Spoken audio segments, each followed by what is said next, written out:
Les tensions se ravivent sur le plateau du Golan. L'aviation israélienne a pilonné des positions syriennes ce matin autour de cette zone tampon occupée par l'État hébreu.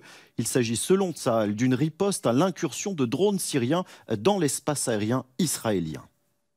Et il n'y a pas que la situation militaire qui inquiète sur le plateau du Golan. Il y a aussi celle des réfugiés syriens fuyant les combats dans la région de Deraa. La ville a d'ailleurs été reprise par l'armée syrienne aujourd'hui. Les civils sont plus que jamais pris au piège le long des frontières jordaniennes et israéliennes, deux pays qui refusent d'ouvrir leurs portes aux réfugiés. Malgré tout, certaines opérations ponctuelles sur le Golan leur apportent un peu de soutien. Des ONG locales évacuent par exemple les blessés les plus sérieux vers des hôpitaux israéliens. Reportage signé Mathias Somme. À moins d'1 kilomètre de la frontière israélienne, se joue le drame humanitaire de la province de Deraa. Ces dernières semaines, des dizaines de milliers de personnes se sont regroupées près de la barrière pour échapper au bombardement. Marco Moreno a lancé le programme Bon Voisin en 2011, quand la guerre civile a commencé. L'objectif, assurer une aide humanitaire à défaut d'ouvrir la frontière. Ils ne veulent pas venir en Israël. Ils sont venus s'installer près de la frontière parce que c'est un endroit sécurisé pour eux. Ils savent que nous ne laisserons pas les avions russes ou syriens les attaquer. En plus de ça, on leur fournit de la nourriture et l'aide dont ils ont besoin. Sur ces images fournies par l'armée israélienne, les soldats déposent un chargement sur le sol syrien. Un groupe le récupère quelques heures plus tard. Pendant ces opérations, l'armée ramène aussi des Syriens blessés, répartis dans une poignée d'hôpitaux israéliens. J'ai été blessé aux yeux et à plusieurs endroits de mon corps. On m'a envoyé dans un poste médical.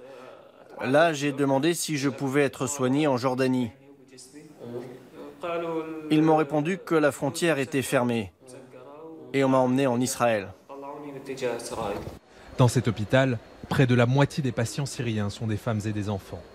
La plupart arrivent dans un état critique.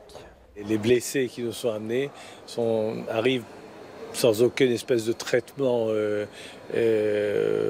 sur le terrain, et bien souvent même sans même un bandage. Et le peu de traitement qu'il y a, en général, fait plus de dommages que de bien. On voit par exemple des gens, il y a de plus en plus de blessés qui reçoivent des traitements antibiotiques qui sont inadaptés. Derrière les actions humanitaires, il y a un intérêt sécuritaire pour Israël. Ces derniers mois, les échanges de tirs se sont intensifiés à la frontière du Golan, entre Israël et les milices chiites alliées du régime. L'avancée des troupes de Bachar el-Assad pourrait constituer une faille sécuritaire.